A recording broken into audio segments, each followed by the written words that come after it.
¿Cómo están? ¿Se me escuchan? Sí, maestro. Sí, buenas Sí, tardes. Pablo, le escucho. Buenas tardes. ¿Cómo están? Pues ya.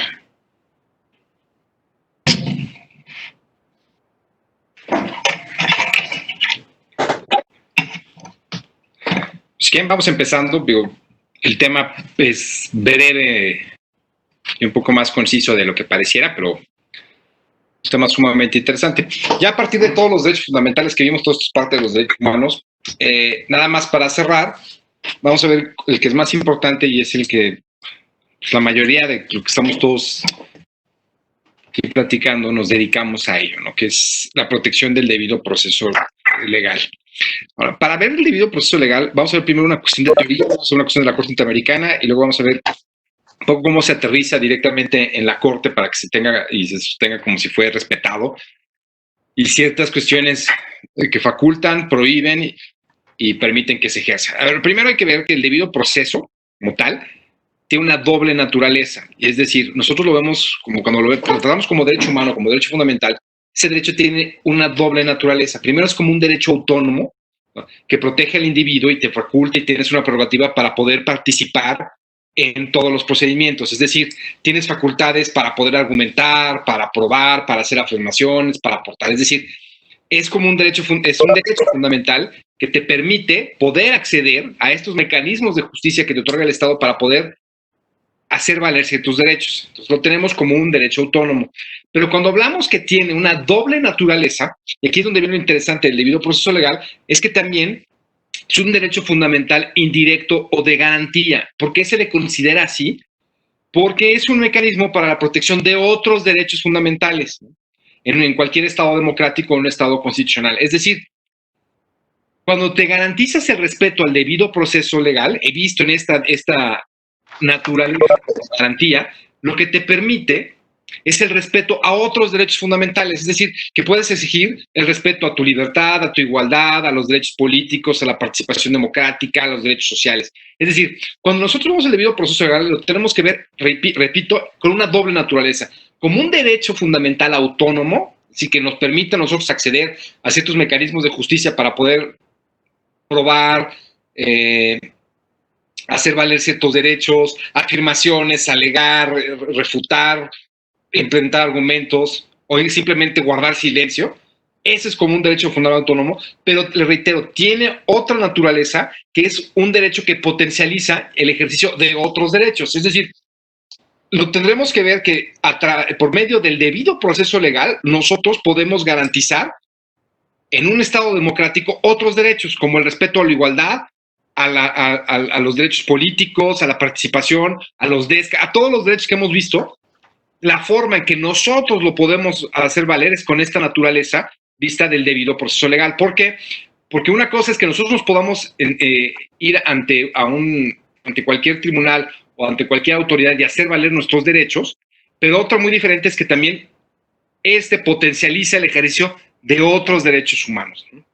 Ahora, este derecho siempre ha tenido ámbitos nacionales e internacionales, y para ver cómo se ha manejado internacional, quiero te dar cuenta y para ver cómo los principios que tienen bebidos el debido proceso desde el ámbito internacional siempre ha estado protegido y siempre ha sido como visto como un derecho fundamental que pueda ser oído y vencido en juicio.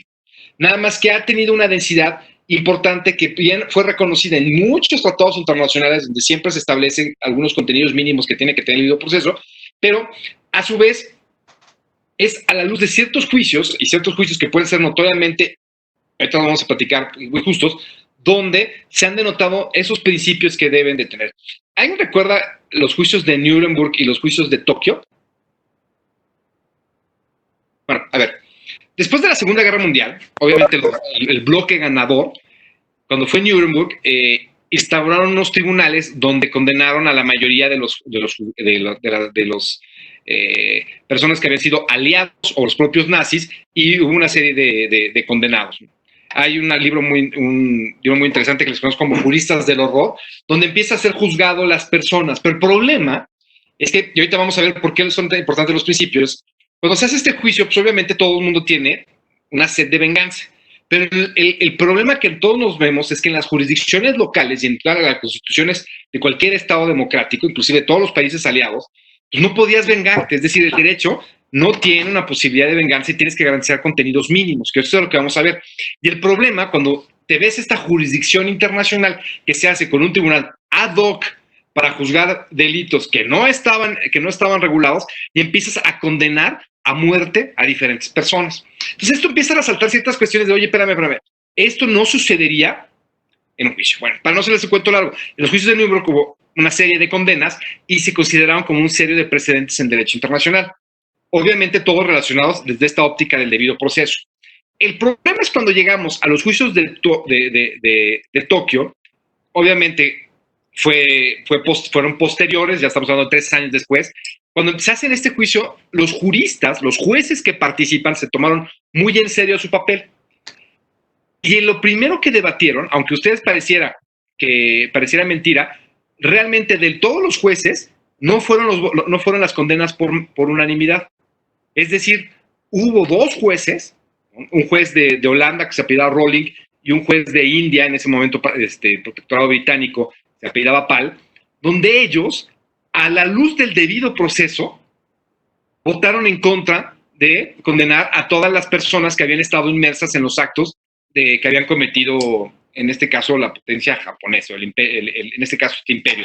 Porque, recordemos un poco, no nada más tuvieron actuaciones en China, hubo una masacre en Filipinas, bombardearon a Estados Unidos con Pearl Harbor, hicieron una serie de actos detestables, crímenes contra la humanidad, pero lo que estos 2 juristas empiezan a poner en la balanza es, oye, espérame, si nosotros utilizamos el derecho como venganza y no partimos de ciertos principios que garanticen el debido proceso legal, estaríamos negándolo por completo. ¿Sí me explico? Entonces, el problema del debido proceso legal es que nosotros siempre lo vemos como si fuera algo garantizado y como nos enseñaron nosotros, son las garantías mínimas de audiencia, que puedas comparecer, las formalidades esenciales del procedimiento, pero esto va mucho más allá. ¿Por qué? Porque tiene ciertos principios que ahorita los vamos a ir desarrollando, que establecen como un contenido mínimo para un Estado democrático. Créanme que el debido proceso, que ahorita lo vamos con el acceso a la justicia y esta noción de la justicia, es tan importante que cuando califican a un país para poder invertir, lo primero que analizas es que tengas tribunales independientes y puedas acceder a la justicia, es decir, que puedas garantizarles a las personas ciertos mecanismos mínimos de defensa. Si no lo tienes, tu grado de inversión baja.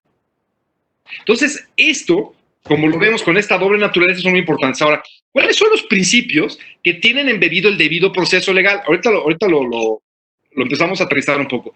El primer principio que tiene el debido proceso legal es el principio de debido proceso en sentido estricto. Es decir, cuando todas las actuaciones públicas y privadas deben seguirse según las formas establecidas, según las fuentes del derecho o en un texto constitucional. Cuando nosotros hablamos del principio de debido proceso en sentido estricto, es que quiere decir, oye, espérame, tiene que estar establecido. Y voy a poner un ejemplo, me voy poniendo varios ejemplos. Bueno, nosotros, por ejemplo, en la Suprema Corte de Justicia siempre vemos esto, como somos a veces el último reducto, de repente tú ves, oye, es que se me fue el término, ¿no? Oye, es que quiero demandar esto y el procedimiento no está establecido, bla, bla, bla. Obviamente ahorita vamos a analizarlo, pero siempre todo a la luz del artículo primero constitucional, que a veces el artículo primero constitucional la gente lo ve como si fuera la rosa de Guadalupe, ¿no? Es decir, lo invocas, aparece la rosa blanca y entra una brisita y en ese momento su manto protector va a ser que se violen todas las formas procedimentales de acceso a la justicia. Realmente no es así. El primer principio que nosotros tenemos de que existe el debido proceso legal es que tú sepas que el proceso que te vas a llegar está prescrito en una norma, que no lo puedes violar, que las formas que están establecidas, tanto tú como la autoridad y tus otras partes, la tienen que respetar. Entonces, este es un principio muy, muy importante. Obviamente ustedes me dirán, oye, pero es que luego te va a saltar las formas. Vamos a ver que por interpretaciones lo puedes hacer, pero lo importante es que tú no puedes crear procedimientos exprofesos, ni procedimientos ad hoc, ni derechos especiales, sin violar esta parte del debido proceso legal.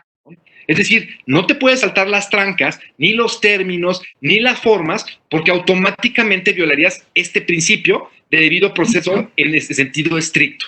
Reitero, Es seguir las formas establecidas según las fuentes del derecho en un texto constitucional. Y fuentes de derecho me refiero a los códigos adjetivos, a ciertos códigos civiles o ciertos códigos sustantivos que establecen ciertas normas adjetivas. ¿Por qué? Porque cuando nosotros estamos en un proceso, normalmente no es el Estado contra nosotros. Puede ser el Estado contra nosotros, pero el Estado con nosotros o nosotros contra otra parte y el Estado, ¿no?, lo está simplemente, por llamarlo de esta manera, se consolida como un árbitro que trata de regular esta contienda, ¿no? Obviamente, ese triángulo procesal que algunas veces lo manejan la teoría del proceso. Pero lo primordial y el principio madre de todas estas cuestiones del debido proceso legal es que para que se garantice el debido proceso legal, todas las actuaciones públicas o privadas, y me refiero a públicas o privadas, ¿por qué? Porque simplemente las que se lleven y que puedan ser sujetas al escrutinio público o nada más que sean inclusive nada más advertidas por las partes, todas tienen que tener una sede establecida en una fuente de derecho. Nosotros no podemos crear procedimientos. La única forma que los pudiéramos crear es cuando una norma nos faculte a ello. Pero si no existe un texto normativo que nos faculte, estaríamos violando el debido proceso legal. ¿Sí que claro? Siguiente principio que está embebido en el debido proceso legal, el principio de legalidad. El principio de legalidad lo tenemos que ver que tiene dos dimensiones, una material y una dimensión formal. La dimensión material todos la conocemos, es decir, las conductas prohibidas necesariamente deben de estar sancionadas en una ley. ¿Por qué? Porque nosotros como particulares, acuerden que partimos del principio de que todo lo que no esté prohibido está permitido. Entonces, todas las cuestiones que deben de estar necesariamente prohibidas o proscritas deben de estar sancionadas en una ley. Es un principio de legalidad, ¿no? Esto es la dimensión material del principio de legalidad. La dimensión formal se refiere a que todas las actuaciones procesales de la jurisdicción, es decir, que hacen los jueces, deben de estar previstas en una ley anterior al procedimiento. Entonces, cuando nosotros hablamos de la dimensión de este principio de legalidad con estas dos dimensiones, lo primero que tenemos que ver es que primero la conducta, para que pueda ser sancionada por parte del Estado, ya sea por medio de la autoridad que está investida de ciertas potestades para resolver la controversia, ya sea una autoridad jurisdiccional o puede ser una autoridad administrativa, ahorita lo vamos a ir platicando, pero lo importante es que todas las conductas sancionadas deben estar dispuestas en una ley, ¿se acuerdan? Necesariamente tienen que estar en una sede normativa donde nos establezca que la conducta que nosotros vamos a hacer está proscrita. Pero lo más importante es que todas las actuaciones procesales, de que lo que van a hacer estas materialmente jurisdiccionales, deben de estar previstas en una ley anterior al procedimiento. Yo no puedo crear leyes de procedimiento ad hoc en ese momento. Si se fijan, por eso les traía cuenta estos juicios de Nuremberg y Tokio. ¿Por qué? Porque lo primero que iban discutiendo es, oye, estás violando todo este tipo de principios, ¿no?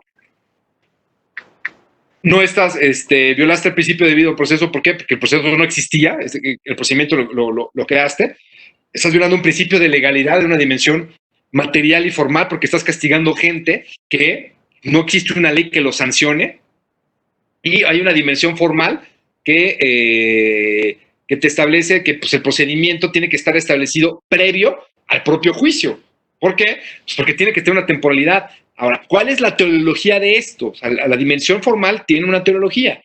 Pues nosotros debemos de saber antes cómo va a ser el procedimiento, a qué me debo de sujetar y cuáles son mis formas y mis oportunidades de poder ejercer, ¿se acuerdan? La dimensión de derecho fundamental del debido proceso. Es decir, que pueda probar, que pueda prepararme, que pueda interrogar testigos, etc. Y la única forma que lo puedo hacer es siempre teniendo la normatividad previa al juicio. ¿Sí me siguen todos? Como paréntesis, si un día están así de morbo y de tiempo libre, hay una serie muy buena en Netflix que trata sobre los juicios de Tokio. Es dramatizada y además es muy interesante porque la produce Japón. Entonces, no es propiamente japonesa, pero son actores de todo el mundo y representan lo que es el juicio y es bastante interesante. Y si todavía andan de morbo, la sentencia que dictaron son como de 1500 hojas, pero pues un día sí la pueden ir leyendo de morbo, ¿no? Además es muy interesante porque no a todas las personas las condenaron a muerte. Algunos sí los condenaron a muerte, a otros a 10 años, a 20 años. se tomaron como un papel muy en serio, pero siempre parten, y toda la discusión parte de estos principios que estamos viendo del debido proceso legal. Siguiente principio, el principio de publicidad. Es decir, primero tenemos que entender que cuando hablamos de debido proceso legal, hay autores, por ejemplo, Bernal Pulido, partiendo de Habermas, él toman esta circunstancia como si fuera una parte de un discurso racional. Cuando nosotros partimos de que es un discurso racional, simplemente todas las personas pueden participar en este discurso. Todos los seres racionales podemos participar en un discurso. Cuando ellos lo ven y lo desarrollan a partir de esta vista de que como seres racionales puedes participar, lo que te dice es que todo principio de publicidad tiene que ser público. Es decir, no tienes que guardar nada en lo oscurito. Obviamente hay cierta protección, ciertos datos personales o ciertas circunstancias que a la gente no le interesa, pero esta labor tiene que ser pública para que todas las personas puedan ser sometidas a un escrutinio público del actuar de la autoridad. Reitero, cuando tú haces un procedimiento, una audiencia pública, o haces el debido proceso legal que se pueda materializar y que todas las fuerzas lo pueden ver, lo que generas es que sometes a un escrutinio público el actuar del juzgador. Esa es la naturaleza de por qué tienen que ser las audiencias públicas. No nada más para que vaya gente, aplauda o no aplauda, ¿no? O te puedan, sino realmente es someter y ver el trabajo materializado de la impartición de justicia. Entonces, el principio de publicidad parte de eso, ¿no? Como todas las personas pueden participar, todas las personas podrían eminentemente ver de qué trata el procedimiento, ¿no? Y por eso todo esto tiene que estar embebido en una cuestión pública, ¿no? El siguiente principio, es un principio muy básico, que es el principio de juez natural. ¿Qué se refiere al principio de juez natural?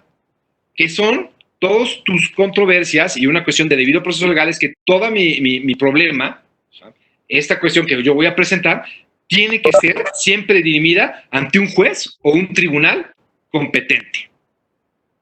Es decir, yo tengo que llevar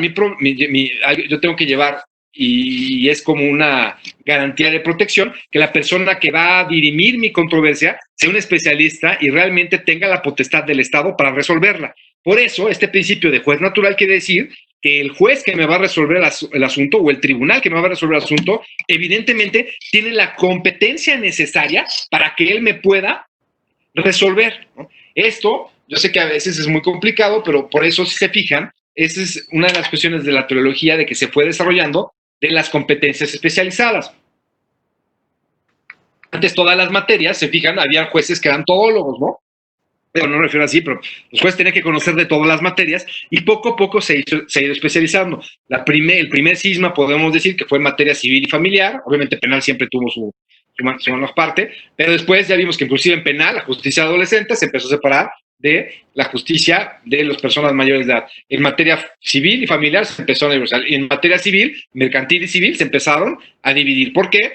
Porque si necesitabas un grado de expertise y las normas que se manejan o los textos normativos requieren un grado de conocimiento que es importante que sean advertidos en áreas del respeto de este principio de debido proceso, que sea conocido por un juez competente. Y competente no quiere decir nada más que la norma lo faculte a resolver el problema, sino tenga la competencia necesaria y los conocimientos para poder atender el problema que yo estoy planteando. ¿Sí? Siguiente principio. Este principio se llama favorabilidad, de favorable. Este lo vamos a ver materializados en textos constitucionales y todo. Y normalmente aplica mucho en materia penal. Es decir, cuando hay la ley permisiva o favorable, cuando sea posterior, siempre se va a aplicar de preferencia a cualquier ley que sea restrictiva o desfavorable. Es decir, cuando nosotros tenemos un cúmulo de legislaciones y un cúmulo de interpretaciones, el debido proceso te marca que siempre debes de buscar la ley más favorable. ¿Dónde lo podemos ver? Pues el principio, por ejemplo, pro persona. Si ustedes analizan realmente el principio pro persona, artículo primero constitucional, lo que te establece es que tienes que buscar la interpretación que más favorable de la regla, del texto normativo para la persona. Y aquí lo que te dice es que si existe una ley permisiva o favorable, aun cuando sea posterior al problema, la puedes aplicar de preferencia a cualquier ley que sea restrictiva o desfavorable. Se fijan en materia penal, sucede mucho. Si existe una norma que marcaba como prohibida una conducta y posteriormente existe una legislación que ya determina que esa ley, esa norma, esa conducta ya no es prohibitiva o sancionable, ¿qué haces? Pues aplicas este principio de favorabilidad. Es un principio de debido proceso. Oye, ¿por qué? Pero es que ya lo estaba juzgando. Sí, pero esta ley es más favorable para la persona, entonces hay que aplicarle. Oye, pero la ley es posterior. No importa. Acuérdense que la construcción de la retroactividad está prohibido siempre y cuando sea en perjuicio de las personas. Cuando es en favor de las personas, la retroactividad se aplica. ¿Sí queda claro? Entonces el principio de ley posterior se podría aplicar. ¿Sí me siguen todos? Otro principio que también está embebido dentro del debido proceso legal es la presunción de inocencia. Obviamente esto no aplica en todas las materias, normalmente aplica en materia penal o en los principios de cuando el Estado, en las cuestiones administrativas del Estado sancionador, donde la presunción de inocencia marca que tú debes de ser siempre tratado como una persona inocente en toda la investigación, en todo el procedimiento. ¿Y qué implica ello? Que el onus probandi lo tiene ¿quién? El Estado o el que te acusa. Es decir, tú no tienes que acreditar que eres inocente. Para atender a ello, ojo, tenemos que ver todos los procedimientos. Por eso, si se fijan, el principio de debido proceso legal en sentido estricto te explica que tiene que haber una ley previa. Entonces, vamos a ver la naturaleza del juicio donde estamos para ver si se aplica este principio de inocencia. ¿Qué implica? Que cuando el Estado te quiere sancionar o te va a castigar, necesariamente él tiene el onus probandi, la carga probatoria de acreditar, más allá de cualquier duda, que se materializó esa conducta. No se aplica directamente en todas las materias. Se aplica nada más en algunas donde, por ejemplo en México, sea en materia penal, todas las ramas, y como ya lo dijo la Suprema Corte de Justicia, cuando el Estado realiza ciertos procedimientos administrativos de carácter sancionador. Cuando el Estado te va a castigar, te va a imponer alguna sanción, en ese momento se tiene que aplicar, siempre tiene que ser tratado como presunción de inocencia. Es un poquito más complejo y es muy largo, pero pues no tiene el caso ahorita que nosotros lo analicemos, pero es importante que lo tengamos. Siempre tengan en cuenta esto. Onus probandi quiere decir la carga probatoria. ¿Quién tiene la carga probatoria? El Estado. Y esto es importante para los que tenemos que se tiene que impartir justicia. Cuando tú analizas las pruebas, tienes que ver si el Estado cumplió su carga. Si no cumple su carga, tú no te tienes que preocupar si hubo o no hubo propiamente una buena defensa o no. Es decir, la persona tiene el derecho, en este caso en penales o en sancionados, a no decir nada. ¿Por qué? Porque el que tiene totalmente la carga de la prueba es el Estado, ¿sí? A la luz de este debido proceso legal. Si nosotros no respetamos el debido proceso, la presunción de inocencia, la presunción de inocencia, estamos violando el principio de presunción de inocencia y también violamos automáticamente el debido proceso. ¿Por qué? Porque corrompes todo el proceso. Si ustedes recuerdan el caso de Florence Cassés, que resolvió la primera sala, atendió directamente a esto, ¿no? Obviamente fue un poco de la luz de los actos del árbol envenenado, pero lo que manejó la primera sala en ese momento fue el efecto corruptor. Es decir, cuando corrompes completamente el procedimiento, no vas a obtener nada bueno porque todo está momentamente prohibido, o podrido, ¿no? Cuando lo hizo la primera sala, no fue el primero, eso ya llevaba mucho tiempo en Estados Unidos. Ustedes analizan el caso Miranda y saben por qué tienen los derechos en Estados Unidos, ¿no? ¿Él se ha platicado? ¿No? Los Miranda Rights. Eso de que tienes derecho a guardar silencio y un abogado, eso no nació nada más así porque fue una ley. Fue un caso que llegó a la Suprema Corte de Estados Unidos, que fue Ernesto Miranda contra Arizona. Obviamente nuestros paisanos allá en Estados Unidos han contribuido mucho al derecho penal norteamericano y este tipo de principios, donde a él obtienen la confesión sin leerle los derechos, sin leerle todo este tipo de principios de autoincriminación, le tomaron la confesión, etcétera, etcétera, y pues, fue erradicada su condena, ¿no? Y de ahí nació la obligación por parte de la sentencia de la Suprema Corte de Estados Unidos de que le tienes que leer los derechos. ¿Qué derechos son? Si ahorita los analizamos, son estos del debido proceso legal. Tienes derecho a un abogado que te va a hacer el derecho. Tienes derecho a no autoincriminarte. Tienes derecho, bla, bla, bla. Todo este tipo de derechos son incluidos en un debido proceso. ¿Por qué? Porque partimos de que tienes que ser tratado como inocente y el Estado tiene la carga. ¿Sí queda claro? Bueno, siguiente derecho, que es muy importante, el derecho de defensa. En este derecho de defensa no nada más es que tengas derecho a defenderte, porque eso es realmente el embebido, sino parte del debido proceso legal y parte de que tienes derecho a una defensa, ya sea tu propia o por parte del Estado. Y el Estado lo que tiene que verificar es que efectivamente se cumplan dos cuestiones en el derecho a la defensa, que la defensa sea formal y sea material. Es decir, formal quiere decir que seas representado por una persona capacitada o que tenga los estudios mínimos para representarte. Hasta ahí no hay problema. Pero cuando hablamos de una defensa material, ya hablamos de que no nada más tienes que ser abogado, sino que tienes que tener los conocimientos necesarios en la materia para poder defenderte. Esto aplica en materia penal. Si en materia penal no nada más tienes derecho a que sea representado por una persona que tenga una cédula profesional que acredite que cursó los estudios necesarios para convertirse en abogado. Ya no es necesario, sino además se tiene que probar que hay una defensa material o sustantiva, es decir, que la persona tiene los conocimientos para poder defenderte. Si no tienen los conocimientos, se aplica se actualiza una violación a este principio y lo que va a acontecer es que todo va para atrás. Se pone el procedimiento hasta que pueda ser debidamente defendido. Obviamente nada más se materializa en materia penal, pero muchas personas y por ahí algunos litigantes lo que están buscando es que en esta parte del Estado sancionador también se haga.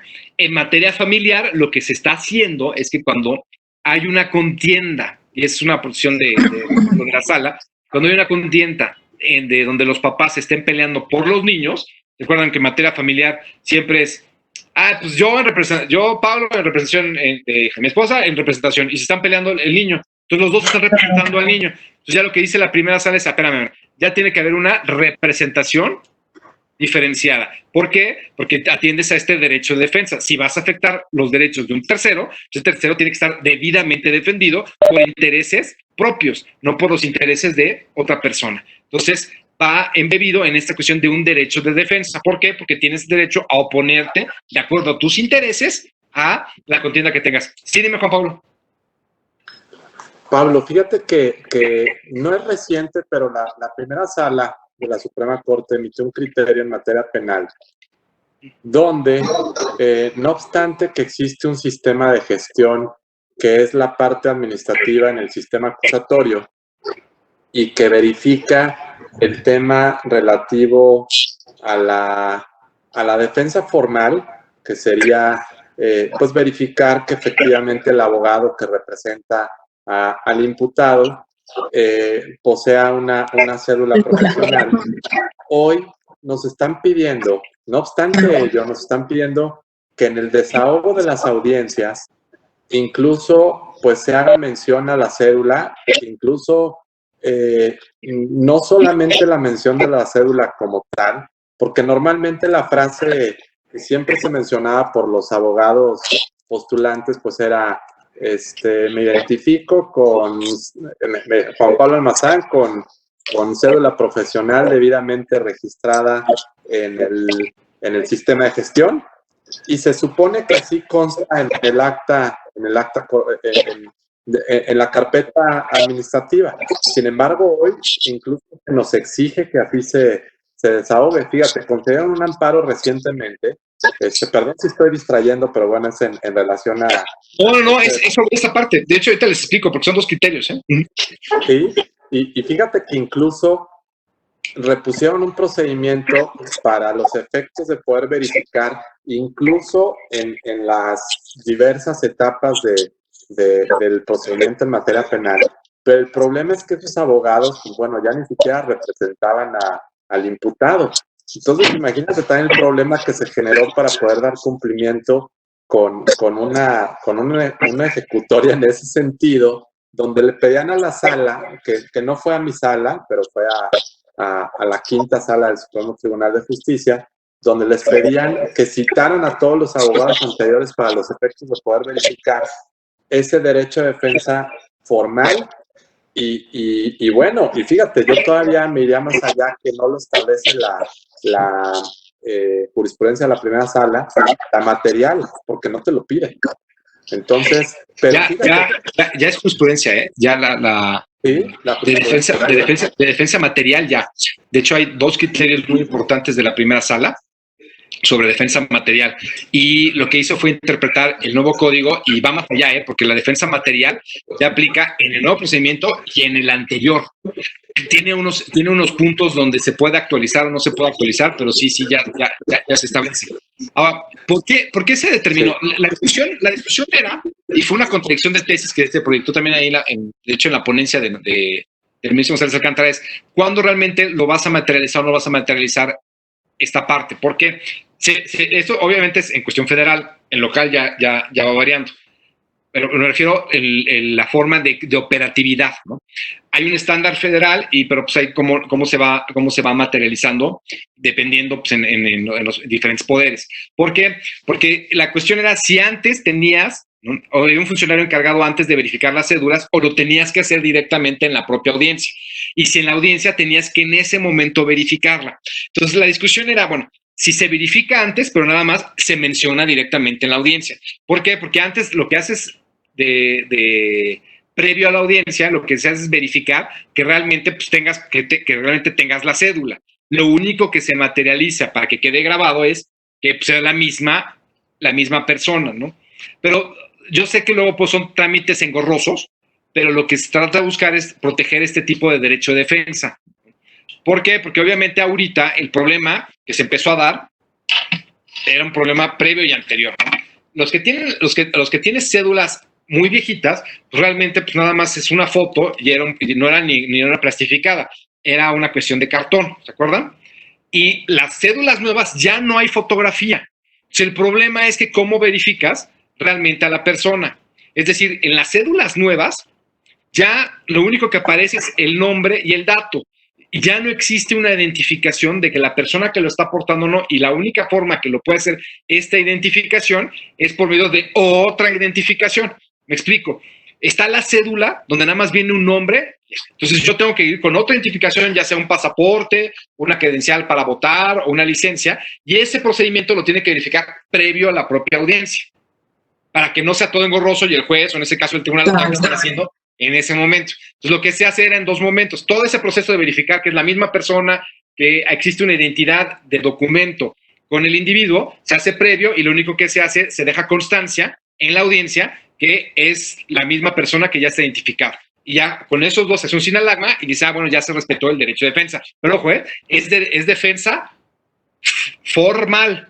La defensa material se acredita dentro del procedimiento. Y ahora, realmente, ¿dónde se da la violación a la defensa material? Cuando ya está sentenciado y todo, y se analiza directamente, por ejemplo, lo que hizo la primera sala, es analizar si hubo defensa material o no. ¿Por qué? Porque hay errores tan burdos y no es posible que efectivamente pues, esta persona haya tenido los conocimientos necesarios de derecho. Ahora, ¿por qué es esta reposición de procedimiento? Porque, como ustedes recuerdan, el nuevo procedimiento, que no debe llamarse ya nuevo, porque ya lleva sus añitos, el problema es que pues, el carácter del juez es una cuestión mucho más activa. Entonces, él debe ir verificando en todo momento que la persona tenga los conocimientos o no tenga los conocimientos. Entonces, no es posible que al final, cuando tú llegas a revisar todo en papel, existe una violación tan gruesa que no se haya dado cuenta ni el juez ni los tribunales, ¿no? Entonces, por eso hizo aquí hay una violación de defensa material y haces que se reponga. Ahora, ¿por qué se tiene que reponer todo?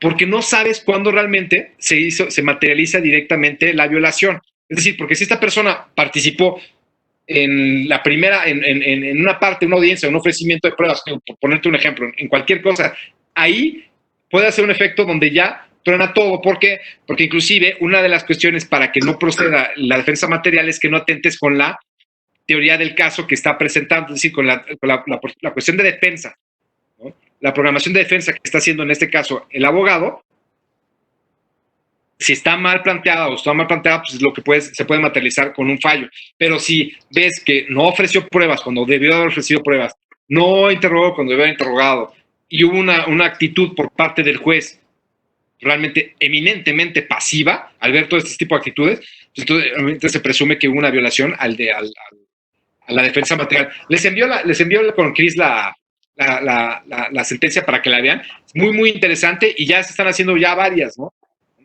Maestro. Sí, dime, Lucero.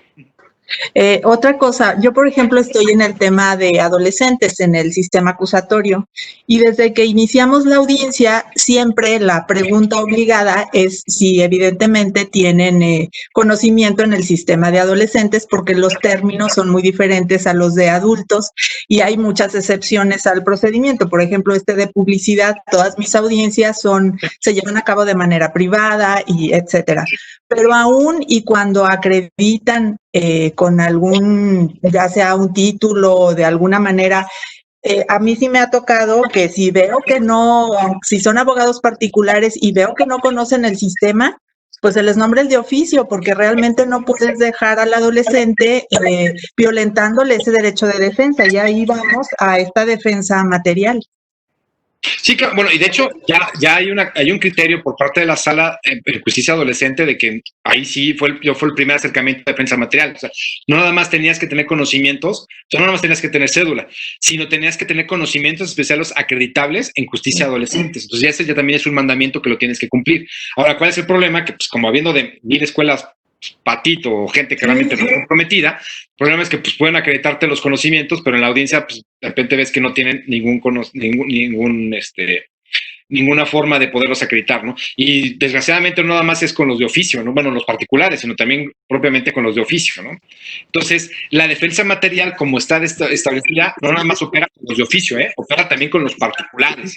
Y se repone Hemos tenido más problema con los particulares, porque los de oficio como que ya conocen muy bien el sistema de adolescentes, pero los particulares, aun cuando acreditan, a veces yo me doy cuenta que no tienen los conocimientos y bueno, es un problema porque claro que ellos quieren continuar con la defensa, pero finalmente ellos están como interponiendo muchos recursos para dilatarlo todo y un procedimiento de adolescentes es rapidísimo, o sea, es mucho más rápido que un adulto y casi nunca se llega incluso a sentencia, ¿no? A la audiencia de juicio porque hay otras salidas alternas, que ya a lo mejor los de oficio ya lo tienen muy sabido y ya solicitan ese tipo de salidas o un mecanismo de aceleración, pero con los privados es con los que está el problema, ¿no? Que aun y cuando acreditan, no llevan a cabo, vamos, no van con el espíritu de esta Ley Nacional de Adolescentes. No, además triste porque pues, son los que están cobrando, ¿no? Entonces están sangrando su familia y pues, sin tener los conocimientos necesarios. Juan Pablo, también alzaste la mano. Sí, Pablo, gracias. Fíjate que retomando el principio de juez natural, pues nos encontramos frente a otro problema, porque ¿cuántos jueces o cuántos magistrados, y no hablo solamente a nivel local, sino a nivel federal, tendrán una capacitación en materia de adolescentes? Claro. No, claro. Ha sido un tema complejo, ¿no? Para también conocerlo, inclusive, pues también como el Suprema Corte, ¿no? Porque realmente son temas especializados. Evidentemente, las salas están divididas en materia penal y civil, la primera y la otra administrativa y laboral, pero al final del día, pues, la penal tiene una rama impresionante mejor te puedo decir, en la ponencia hay secretarios que están exprofesos nada más para materia penal y hay 2 que 3 que nada más conocen pero a dedillo la cuestión de adolescentes, que no llegan tanto como uno pensaría. Pero sí el problema es que si no tienes un buen tribunal, por así decirlo, donde haya buscado especializar la puesta de los conocimientos de sus juzgadores, pues estás nada, porque nada más el problema no más son los jueces, sino es todas las personas que te ayudan, porque inclusive hasta los tribunales, si no tienen los conocimientos necesarios para esta cuestión de justicia adolescente, pueden cometer un hierro al resolver algún recurso ahí mal interpuesto. Entonces, sí ha sido una cuestión muy, muy compleja que le estés exigiendo algo. Pero todo esto se materializa también una violación en la cuestión del debido proceso. Por eso te digo, si tú no fuiste bien defendido, es una carga no nada más de tu defensor, sino también del propio juzgador. ¿Por qué? Porque el juzgador necesariamente tuvo que haber advertido las deficiencias que se daban en la defensa. Y si no hace nada, pues entonces ahí el problema es pues, también el juzgador, lejos de ser parte de la solución, se convirtió en parte del problema y lo que va a acontecer es que se le tenga que reponer todo el todo el procedimiento. Pero sí, tienes toda la razón, o sea, es una cuestión de capacitación, ¿no? Acuérdense que la gente no debe de saber todo y no tendría por qué saberlo todo, ¿no? Hay materias donde realmente no te debes, que realmente que meter, pero ya sabes que aquí a las personas les importa todo. Pues, simplemente los abogados, hay abogados todólogos, ¿no? Entonces esos son los primeros que debes de correr. Cuando un abogado te maneja desde amparos, arrendamientos, divorcios y juicios penales, pues córrele, ¿no? Porque pues ya esa vieja imagen que teníamos del abogado sabio, viejo, en los años 40, donde sabía de todo, pues ya no se puede dar, ¿no? Ya las materias son demasiado especializadas y pues, cuando un abogado quiere manejar todo, pues realmente no maneja nada, ¿no? Entonces, obviamente es algo cantado para que lleve una mala defensa, pero pues tiene razón. Sí, Araceli. Maestro, en cuanto al principio de favorabilidad, si se va a interpretar una ley de manera favorable para una de las partes, lógicamente no va a ser favorable para la otra. Entonces, por eso les comentaba que nada más se aplicaba en materia penal o en cuestiones de Estado sancionador. ¿No? Acuérdate que la última reforma que hizo el artículo 17 constitucional, donde se tratan de evitar estas formas, sí existe una prohibición constitucional de que no puedes evitar las formas cuando vas a dañar el debido proceso o es un procedimiento donde existe otra parte, ¿no? Obviamente no lo puedes hacer. De hecho, si tú analizas, una de las cuestiones que la mayoría de gente va al amparo es que el principio por persona no me lo aplicaron cuando son procedimientos civiles o mercantiles, realmente no procede porque pues, beneficiarte a ti sería darte una ventaja en detrimento de tu contraparte, y eso realmente no se puede hacer. Entonces, normalmente nada más se aplica en materia penal o cuando es el Estado sancionador, pero pues como el debido proceso abarca todo, entonces sí, evidentemente, pues, cuando es una norma favorable, pues nada más puede ser realmente a tu favor, cuando no vayas a dañar a otra persona, porque si no realmente estarás violando el principio, ¿no?, de debido proceso en sentido estricto. gracias. Maestro. Sí, Susan. Bueno, a mí me tocó un asunto a propósito de lo que comentara, de un adolescente que cometió un homicidio siendo adolescente, entonces se supone que ya debía compurgar la pena, pero finalmente pueden estar nada más en internamiento preventivo 5 meses y salen en libertad hasta que ya compurgan. Pero en ese ínter de que ya estaba en libertad, cumple la mayoría de edad y comete un diverso homicidio. Entonces está ya con los adultos. Entonces hay una disposición de la ley nacional que dice que si ya están sentenciados como adultos, pues ya se subsume toda la pena de adolescente. Y en esa audiencia el Ministerio Público me decía, bueno, no, es que aquí no hay justicia, o sea, porque no va a compurgar, entonces ¿cuándo va a compurgar la de adolescente? Porque la otra todavía está en un recurso y el fiscal sabía que finalmente pues iba a quedar en nada esa, y yo decía, bueno, ¿y cómo lo saco de donde está en la prisión con los adultos? No lo puedo sacar de allí. Y finalmente en esa audiencia decreté que allí en el lugar en donde estaba, es decir, donde estaba con los adultos, le iba a contar yo la pena para que él empezara a compurgar la de adolescente, que ya había quedado firme. Y finalmente, bueno, va a llegar el momento en que se va a resolver el recurso como adulto y va a subsumir esta pena, pero finalmente, bueno, en ese momento pensé que lo más correcto era eso, ¿no? Para que también la parte ofendida, que también tiene derechos, era un matrimonio ya muy mayor y habían perdido a su hijo por ese homicidio. Entonces ya los dos por lo menos tenían esa parte de ver que estaba compurgando, ¿no? Porque era uno de los argumentos, vamos, que cuando iba a compurgar, si finalmente él ya estaba en un procedimiento distinto. Y es difícil porque pues están las dos partes, ¿no? Y las dos partes tienen derecho, tanto los ofendidos como el acusado. No, y además aquí está la cuestión de las víctimas, ¿no? Inclusive una posible reparación del daño y simplemente tener una sentencia que eso también es parte de la reparación del daño.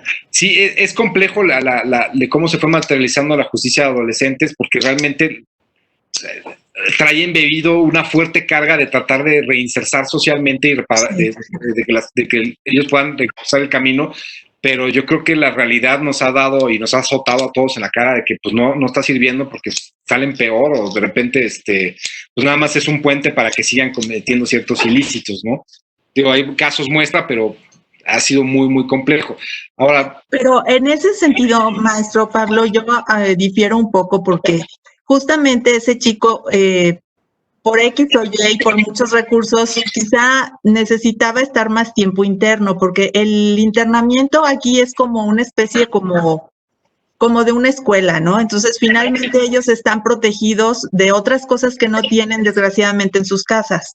Entonces, aquí tienen un horario, están estudiando, están trabajando, y cuando salen de manera muy prematura, como que todavía les faltó un poco más de formación, porque los adolescentes se van rapidísimo, ¿no?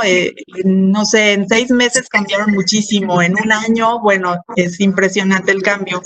Entonces, yo pienso que de pronto, no porque quiera yo que estén todos encerrados, pero de pronto sí les sirve esa disciplina y esa ayuda que les dan, porque es ayuda en todos sentidos, tanto psicológica como, vamos, de disciplina, pues sí, de levantarlos temprano, de que estudien, ese apoyo psicológico que tienen, los que tienen problema de drogadicción, también allí hay un centro donde los ayudan con ese tema. Entonces, a veces cuando salen demasiado pronto, como que todavía no están preparados para enfrentar la realidad que tienen en casa. Sí. Juan Pablo, ¿usaste la mano? Sí, fíjate que en parte coincido con Sara, pero entonces, porque a mí me tocó ser el primer juez especializado en justicia para adolescentes, coincido en parte con Sara de que sí, de repente uno observa que los jóvenes requieren un poco de más tiempo, pero sin embargo ya estaríamos rompiendo con lo que es un real sistema del artículo 18 de la Constitución, porque entonces ya nos convertiríamos en un estado paternalista. Esa sería solamente mi opinión. Insisto, coincido un poco con Sara, porque sí ves que hay jóvenes que requieren un tiempo mayor, un tiempo más prolongado, pero entonces sí se rompería con el esquema del sistema del artículo 18 de la Constitución y regresaríamos a un sistema paternalista. Esa sería mi opinión al respecto. Con todo respeto.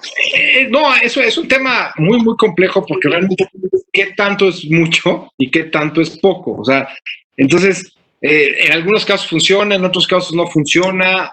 Atiende también mucho a la entidad federativa donde se cometió el ilícito, a las cuestiones socioculturales.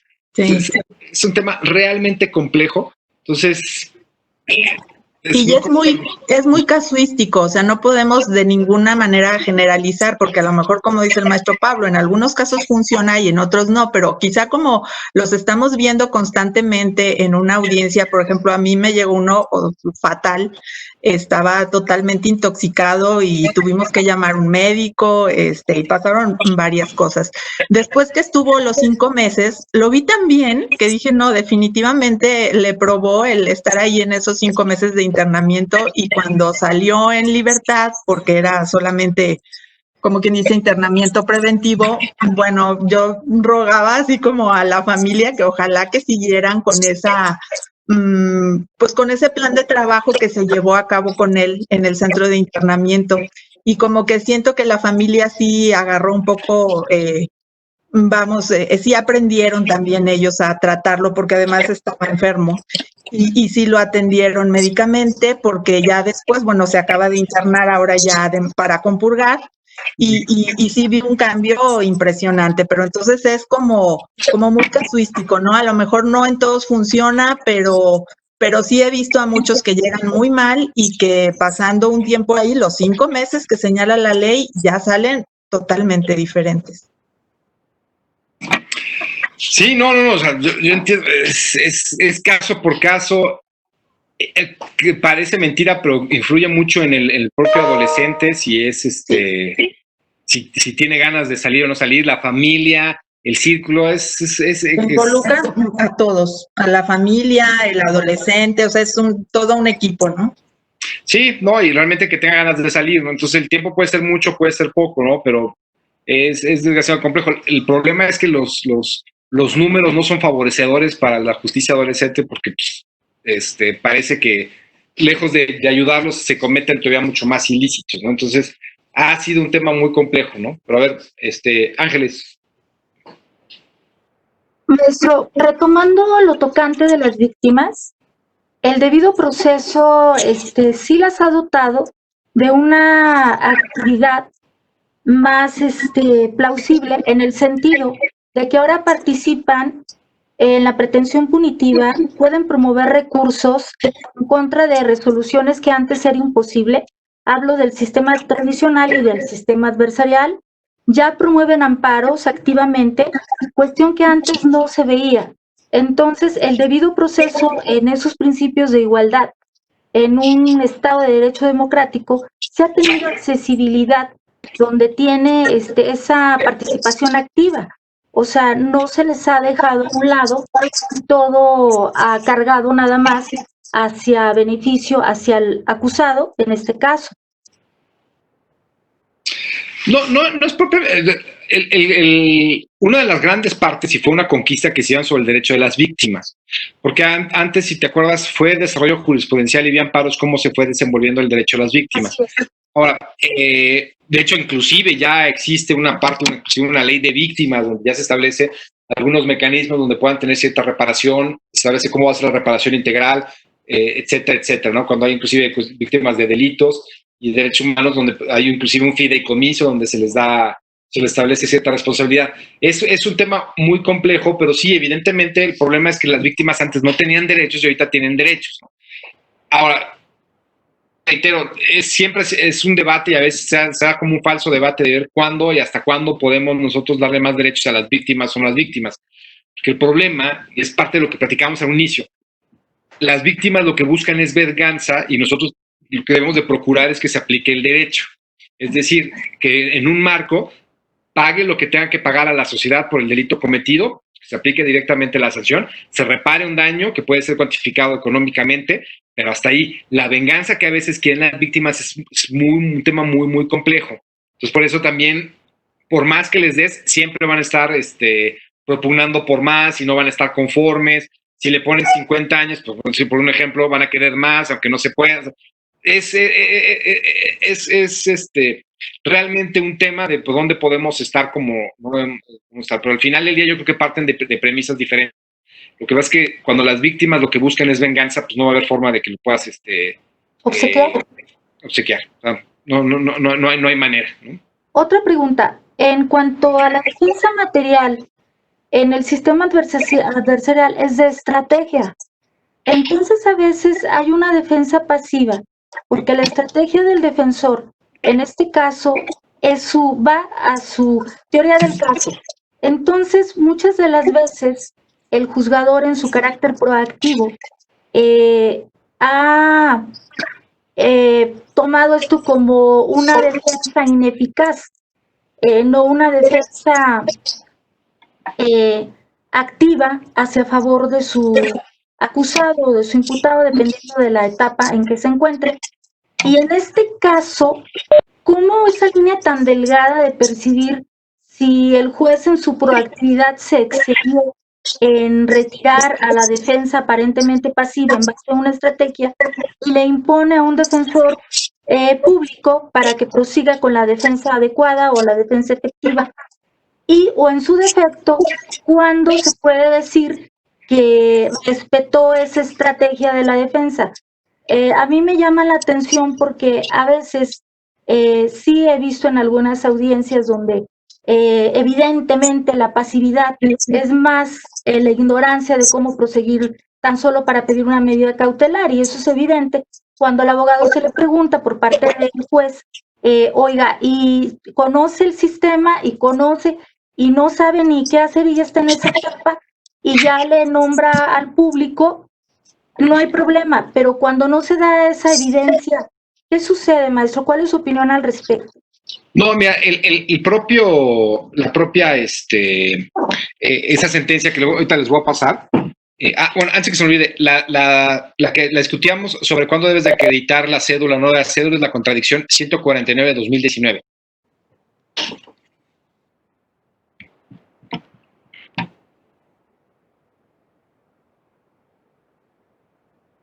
Y el rubro es defensa adecuada en la etapa de investigación inicial. El acceso a los registros que obran en la carpeta constituye un derecho del indiciado y su defensor, cuando aquel se ubica en uno de los supuestos que prevé el artículo 218 del Código Nacional de Procedimientos Penales, lo que conlleva la posibilidad de obtener copias o reproducción fotográfica de los datos que comprueban, de los datos de prueba que la conforman. Y ahí te establece cómo tiene que darse la acreditación de la cédula. Ahora,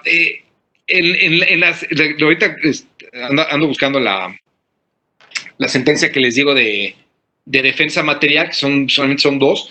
Ahí lo que se estableció es que hay unos lineamientos muy sencillos sobre defensa material, donde te establecen que, obviamente, siguiendo esto nació de un criterio de la Corte Interamericana, no es propiamente de la Suprema Corte de Justicia. Lo que hizo fue adaptarla y verlo en realidad, pero todo esto nació de la defensa sustancial o material, que como lo maneja la Corte Interamericana.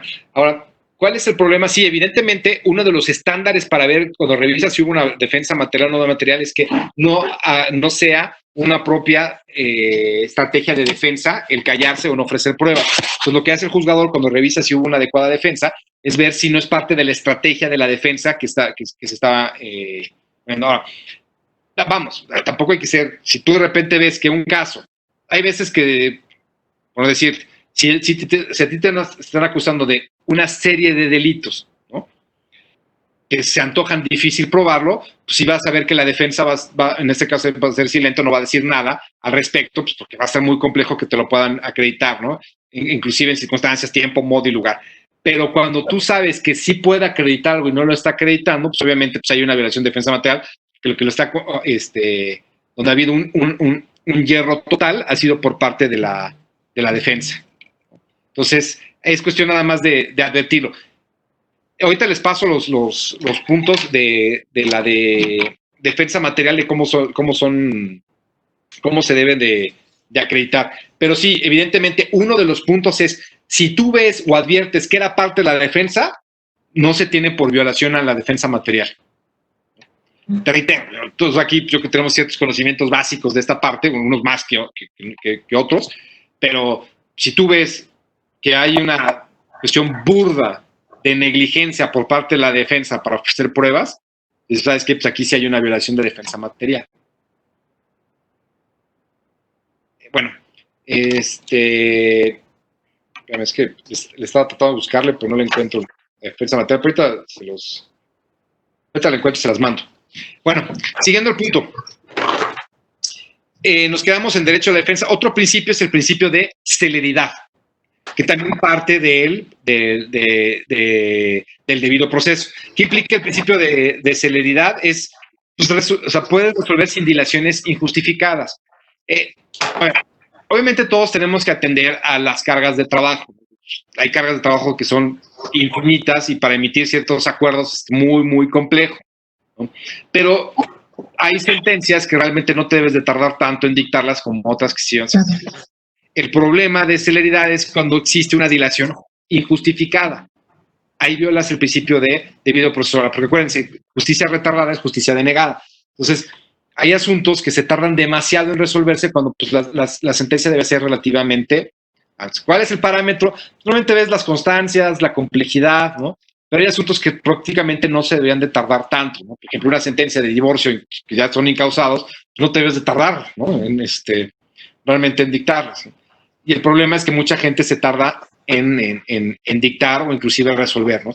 Y siempre he advertido que a veces no está un problema tanto del juez de primera instancia, sino el problema ya se empieza a entrabar en los jueces de los tribunales, en la segunda instancia, que no resuelven a tiempo y se tardan mucho en resolver, ¿no? Y si le sumas lo que es el amparo, inclusive hasta la corte, pues, es muy complejo. Nada más advierta a nosotros de repente resolvemos asuntos que llevan 4 años que se dictó la primera sentencia, ¿no? Pues realmente qué tan celeridad hay o no hay celeridad en la impartición de justicia. Se dan muchas veces en los penales que ya está resolviendo y la persona ya está libre o ya se murió, ¿no? Entonces, realmente este principio es muy complejo, pero pues atiende a mucha realidad. Lo que va a traer la pandemia va a ser una clara violación a este principio de celeridad.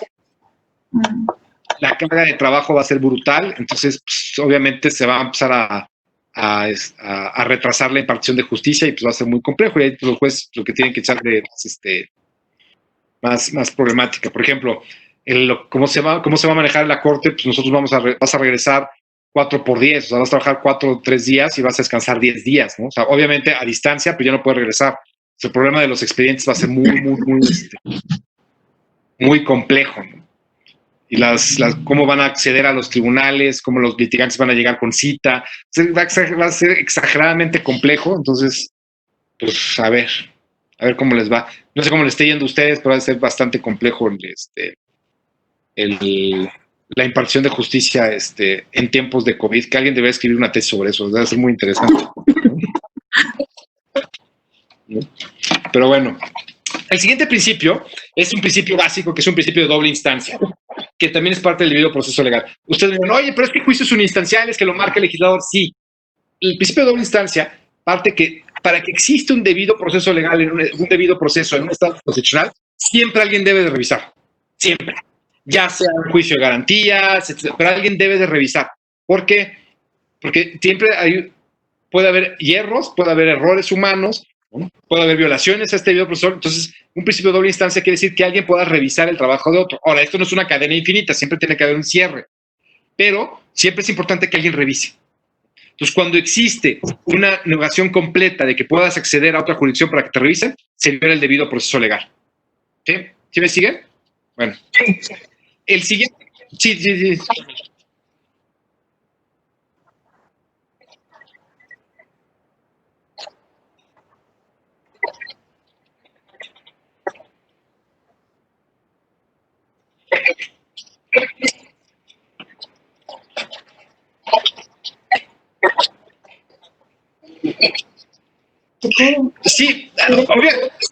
Sí, sí entiendo, pero lo que pasa es que hay un principio de deferencia del legislador donde el legislador te lo hace que lo puedas recurrir o no lo puedas recurrir.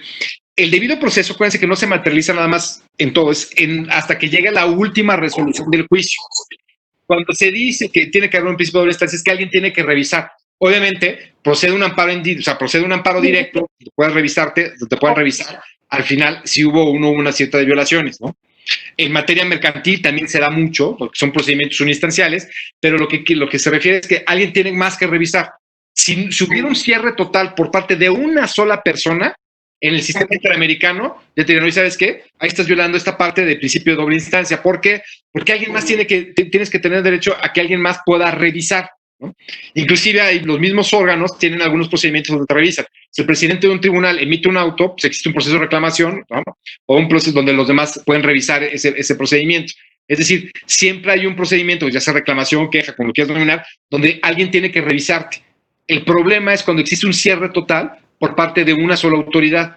Entonces ahí se viola el debido proceso. Sí, evidentemente hubo discusión, inclusive hay contradicciones de tesis de que llegó de que si se podía, no se podía o algo, pero al final lo que se determina es que, por ejemplo, en México, el juicio de garantías, el juicio de amparo, te sirve para cumplir este fenómeno de doble instancia.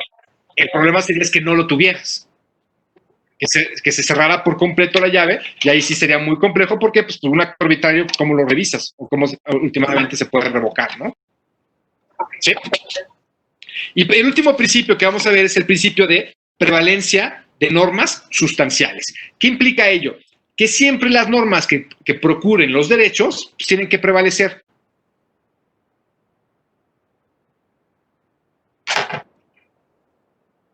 ¿Qué me refiero? A ver, pueden existir muchas formalidades, muchas cuestiones que podamos nosotros considerar que pueden trabar o no pueden trabar. Lo que nosotros siempre debemos hacer es que lo que siempre debe prevalecer es el derecho que se está buscando. Por ejemplo, el procedimiento del divorcio incausado. ¿Cuál era realmente la teología lo que se estaba buscando? O sea, lo que se provoca que prevalezca la sustancia es, si es una cuestión de divorcio, debe de proceder el divorcio. Oye, es que lo demás, hay niños, hay custodia. A ver, eso no es que te estés dejando sin derechos. Vamos a prevalecer lo que es la teología, que existe un divorcio, que los podamos separar, y las otras vamos a salvaguardar los derechos para que se vayan encauzando en la forma que deben de encauzarse. Se está privilegiando un poco la sustancia. A diferencia de que tendrías que someter a todo un procedimiento y tenías juicios de divorcio que duraban eternidades. ¿Por qué? Porque tenías niños, y de repente los niños se volvían partes en las cuestiones de alimentos. Entonces tenías procedimientos que estaban acumulados y acumulados. Entonces aquí lo que se está buscando es privilegiar realmente, junto con el principio de celeridad, con todos los demás principios, que haya realmente una parte de un debido proceso. ¿Sí me sigue? Sí. Toda esta teoría que hemos visto parte pues, nada más de ciertos principios que realmente algunos están embebidos en diferentes normas constitucionales, textos constitucionales, en tratados internacionales y todo. ¿Cómo lo ve la Corte Interamericana? La Corte Interamericana, cuando analiza, ¿no?, el debido proceso, normalmente es importante referirse a dos sentencias. Una que es Familia Pacheco Tineo contra Bolivia, es el caso del Tribunal Constitucional contra Perú. Son los dos casos donde analiza propiamente el debido proceso, ¿no?, con una cierta densidad. ¿Por qué? Porque se empieza a relacionar con el acceso a la justicia y cómo debe ser el desarrollo de un juicio. Entonces, la Corte, ¿cómo lo ves? A ver, el debido proceso se encuentra con siempre va a ser un debido proceso cuando encuentra una noción de justicia, cuando se reflejan tres elementos. Reitero, para que haya debido proceso vinculado a una noción de justicia, es decir, que tú puedes decir, bueno, el resultado fue desfavorable para ti, pero si te cumplieron estos tres elementos, entonces va a haber un cumplimiento del debido proceso según la Corte Interamericana. El primero te refiere a que el acceso a la justicia no solo sea formal, sino que se reconozcan y se resuelvan los factores de desigualdad. Reitero, el primer elemento para que el debido proceso se encuentre con la noción de justicia, y para que realmente puedas decir que el debido proceso atendió a la justicia, es que para que haya acceso a la justicia, no nada más debe ser formal, que puedas acudir a un tribunal, no, sino también que se reconozcan y se resuelvan los factores de desigualdad. Son muchos. Por ejemplo, si yo no hablo español, pues tendría que tener un traductor. Si tengo una discapacidad, me tienen que buscar que esa desigualdad, esa cuestión de estado de desigualdad, me protejan. Si yo soy un menor, pues que traten de igualarme. Ahí es cuando realmente se empieza a materializar, según la Corte Interamericana, este debido proceso legal, cuando se da un acceso a la justicia. ¿Por qué? Porque hay factores que desigualan. Todos, ¿no?, ya lo vimos cuando vimos igualdad, hay factores que vamos a ser iguales, va a haber un, ¿no?, ¿acuerdan?, trato diferenciado, vamos a ver que va a haber un trato igual, vamos a ver que se puede procurar un trato diferenciado, vamos a buscar que hay un trato preferente, o sea, todas esas normas de trato que vimos. El problema es que dice que el acceso a la justicia lo tienes que ver, y tienes que ver y reconocer que hay factores de desigualdad, y cuando los trates de solventar, realmente vas a estar ante un debido proceso. El derecho a la defensa. Oye, pues es que esta persona pues, contrató un mal abogado. Realmente está en una cuestión de desigualdad. ¿Qué tienes que hacer? Pues atenderla. ¿Quiere decir que lo vas a dejar libre? No, sino lo que vas a hacer es que esos factores que lo están haciendo desigual se igualen en un proceso. ¿Sí que aclaró? El siguiente es que siempre procures un desarrollo de un juicio justo. ¿Qué implica un desarrollo justo? Pues que trates de que todas las personas estén en igualdad de circunstancias, se les aplique la norma a rajatabla y puedan, ¿no?, hacer las pruebas de la misma manera, ¿no?, es decir, que la balanza procesal no se mueva. Y el tercero es que la resolución, la que vayas a adoptar, o sea, la sentencia, la resolución de las controversias, sea una decisión adoptada que se requiera al mayor nivel de corrección del derecho. Ahorita me explico. Cuando yo busco una resolución que atienda al mayor nivel de corrección del derecho, lo que me aseguro es que en la mayor medida posible la solución sea justa. Cuando nosotros hablamos de una pretensión de corrección, que hablamos de justicia, lo que tratamos de buscar es que se resuelva todo el problema y lo que debemos de atender en la mayor medida posible, o sea, en lo que se pueda, asegurarnos que la solución procure el punto de justicia. ¿Cómo lo hacemos? Pues atendiendo todos los principios que vimos. Respetar la ley, respetar que todos pudieron probar, ver que todos tuvieron igualdad de circunstancias, y si hubo una cuestión desigual, tratar de igualarlos, ¿no? Por ejemplo, el que les platicaba de los menores. Oye, pues es que los papás están peleando y los dos quieren representar a la menor. Pues no, que la menor tenga su propio representante para que ella pueda dirimir dilucidar ella propiamente sus derechos. Ahí es cuando nosotros propiamente vamos a empezar a alcanzar, según la Corte Interamericana, y en estos casos que les digo, Pacheco Tineo contra Bolivia, y en el caso del Tribunal Constitucional contra Perú, vamos a alcanzar realmente un debido proceso atendiendo a la noción de Justicia. ¿Sí? ¿Sí me sigue? Ahora, ya nada más para cerrar. Cuando nosotros analizamos cómo la Suprema Corte de Justicia en su jurisprudencia ha establecido, y es propiamente el artículo 17 que todos conocen, lo conoce como un derecho subjetivo que toda persona tiene para establecer dentro de los plazos y términos de las leyes, acceder de manera a tribunales independientes, imparciales, poder plantear tu defensa, etcétera, etcétera, etcétera. Todo lo que nosotros ya lo vimos. Ahora, ahí lo que hablamos es que tiene que haber una tutela judicial. ¿Qué implica la tutela judicial? Esencialmente son 3 etapas. Una previa al juicio, que le corresponde el acceso a la jurisdicción, que tiene una base en el derecho que se va a accionar, que es más bien es como una especie de petición ante la sede jurisdiccional, una etapa previa. Luego tenemos una judicial, que es del inicio del procedimiento hasta la última actuación del juicio, que ahí es donde corresponden las garantías del debido proceso. Y la tercera es una posterior, que es la ejecución de las sentencias. Además, son 3 etapas cuando nosotros ya estamos analizando el debido proceso legal, el debido proceso, a la luz de la tutela judicial, en este tipo de 3 etapas. Una es previa, dentro y posterior.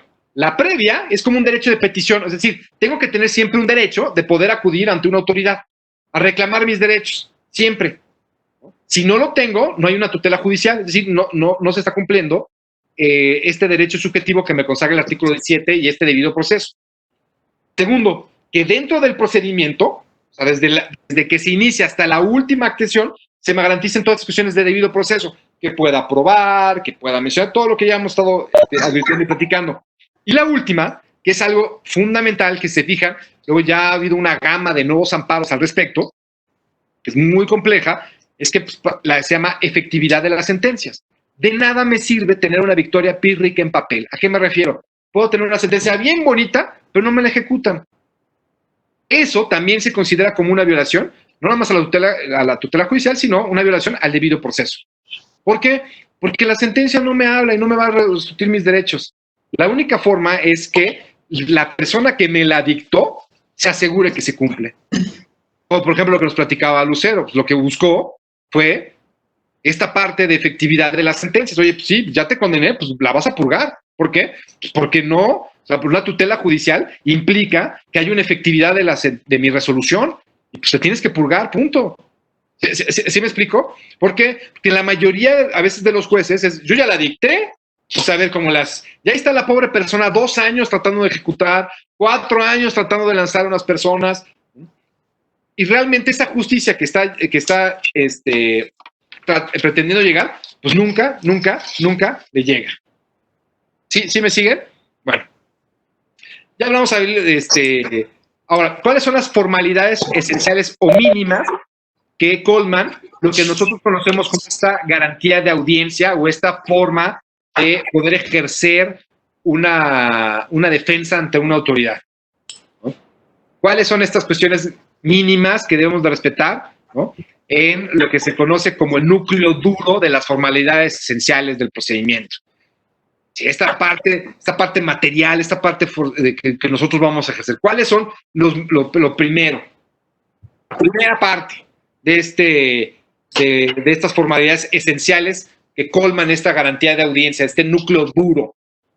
La primera, la notificación del inicio del procedimiento. Siempre se tiene que notificar a alguien de un inicio del procedimiento. ¿Y qué implica la notificación? Que no nada más sepas que por ahí tienes un juicio, sino que el juicio esté identificado, que sepas dónde está, por qué está ahí y cuál es la causa, ¿no?, y la teología del mismo. Segundo, que yo tenga una oportunidad de ofrecer y desahogar las pruebas en las que yo finque mi acción o mi defensa. A esto no quiere decir de que me tengas que admitir todas las pruebas, porque acuérdense, ya vimos que hay un principio de legalidad, ¿no?, y un principio de ceñirme directamente a las normas. ¿O no? No es eso. Pero el problema es que luego no tengo ni la oportunidad.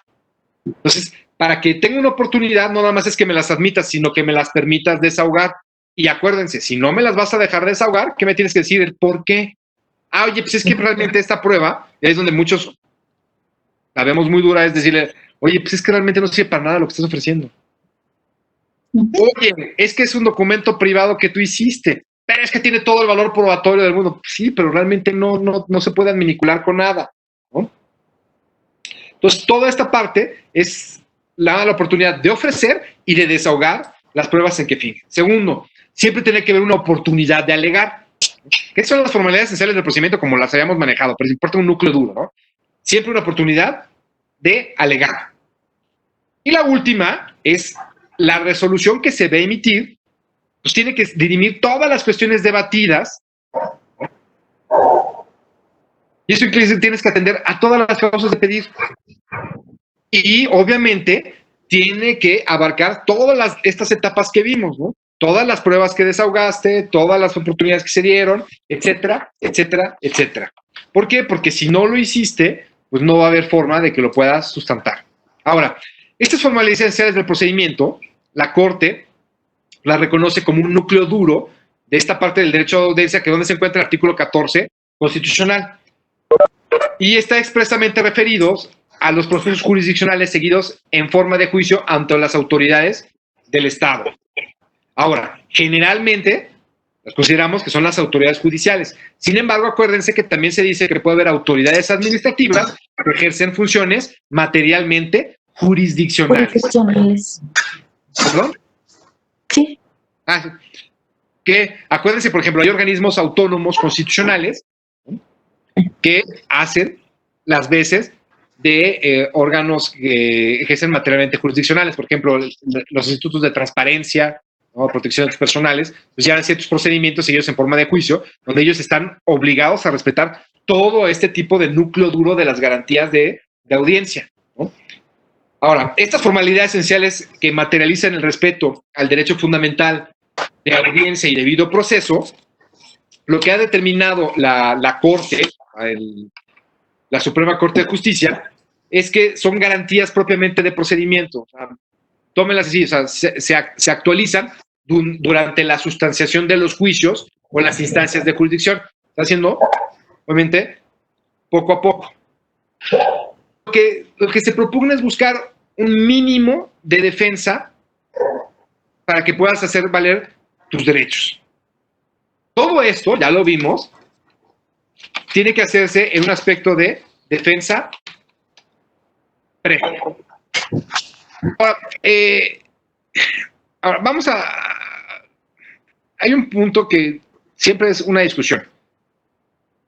Cuando se emite la sentencia o la resolución que dirime la controversia, se considera per se una formalidad esencial del procedimiento, que digamos es la parte final, ¿no? De esto. Y es una parte del debido proceso, del debido proceso. Y con esto se entiende que se cumple realmente la formalidad de que se emite la sentencia. Ahora, aquí el problema es cuando entra la cuestión de legalidad y cuando es relación del debido proceso. ¿Por qué?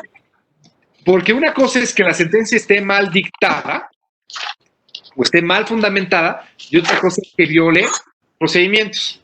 Es decir, una sentencia puede ser una cuestión de legalidad porque pues, no hace valoraciones propias, no atiende a ciertas cuestiones de interpretación, pero eso es muy difícil, es muy diferente a que se violen las cuestiones del proceso. ¿Por qué? Porque cuando nosotros se emite una resolución que atienda al debido proceso, ya lo vimos, lo que debe hacer es a todas estas cuestiones inmersas y propias de tanto la notificación como las pruebas que se ahogaron, como todo lo que se fue desarrollando. A diferencia de las cuestiones de interpretación de que si la sentencia o no me es favorable o no me es desfavorable. Es decir, cuando se recurre, hay que ver que son dos cuestiones diferentes. Una cuestión propiamente de legalidad, que es la función propia de la decisión, las interpretaciones que hizo, las valoraciones que hizo, etcétera, etcétera. Y otra cosa es una cuestión de debido proceso. ¿Por qué? Porque cuando se emite la resolución, ya se cumple esa etapa intermedia del debido proceso. Oye, que la resolución está mal. Bueno, ya será otro boleto. ¿Por qué? Porque la interpretación está mal. Pero ya es una cuestión de legalidad, no de debido proceso. ¿Por qué no tengo cuenta? Porque luego muchos abogados se confunden. Y dicen, no, es que me violó mi debido proceso porque realmente no interpretó mal el artículo tal. A ver, espérame, eso no tiene nada que ver. Eso es una cuestión propia de fundamentación y motivación, congruencia, claridad, precisión, exhaustividad, ¿no? Y es una cuestión de legalidad. No es propiamente una cuestión de debido proceso. Aunque es parte integrante de lo mismo, se maneja cuando se impugnan de manera diversa. Sí, ¿me siguen todos? Sí. Este, de hecho, puede ser todo y la nada y se va identificando de acuerdo a la materia propia que nosotros nos vayamos viviendo. Pero en general, este es el panorama del debido proceso. Cómo se manejan estos principios generales y cómo lo ve la Corte Interamericana y propiamente cómo nosotros lo podemos garantizar. Entonces, como juzgadores, ¿qué es lo mínimo que debemos de hacer? Pues respetar simplemente la norma, seguirnos con este principio de legalidad, estos 9 principios que vimos, y bajo el tenor de estos principios, lo que hay es ir respetándonos y todos y cada uno de ellos. Oiga, ¿que esto implica que le des la razón? No, es otra cosa. Ayer ya lo platicábamos, lo que te decía el exministro Ulises Schmidt. Si la impartición de justicia fuera negocio, quebraría, porque el 50% de tus clientes va a estar contentos y el otro 50% va a estar descontento. Entonces aquí no es una cuestión de que trates de agradar a unos o agradar a otros, no, simplemente ceñirte directamente a las cuestiones cuando son de derecho, y siempre respetar estos principios básicos que deben de tener todas las personas para que puedan acceder al debido proceso, atendiendo siempre estas dos dimensiones, como un derecho autónomo propio, es decir, que puedas acceder, ¿no? Y otro, como este derecho que te materializa otros derechos fundamentales que te puede ayudar a presentarlos ante la autoridad para poderlos defender. ¿Sí? ¿Tienen alguna duda? ¿Todos? ¿Clarísimo? ¿Comentario? ¿Crítica? Bueno, pues ya con esto terminamos. Pues ya muchas gracias. No sé que sigan en el módulo de doctorado, pero pues ahí les deseo lo mejor. Paciencia, porque pues, esto va para largo de la cuestión de la pandemia. Entonces, se pierde mucho la interacción de estar presente y poder compartir, pero pues bueno, pues al final son los tiempos que les tocaron y además son la primera generación del doctorado pandémica, entonces está bueno. Porque técnicamente tendrían que tener más tiempo para hacer su tesis doctoral, pero yo sé que no, porque ¿no? Muchos están desde profesores de escuela primaria, secundaria, primarias, prepas en sus casas, y además proyectando, decidiendo y estudiando, pues entonces es sumamente complicado. Pues échenle ganas, ¿no? Entonces, pues con esto es todo. Cualquier duda, pues ahí tienen mis datos, los pueden conseguir, se lo piden a Cris, manden un correo, dudas, críticas o algo, y con mucho gusto, ¿no? Y échenle ganas, ¿no? Gracias, maestro. Gracias. Estamos viendo, cuídense. Creo que sí, gracias. Un placer. La clase, gracias. Suerte, bye.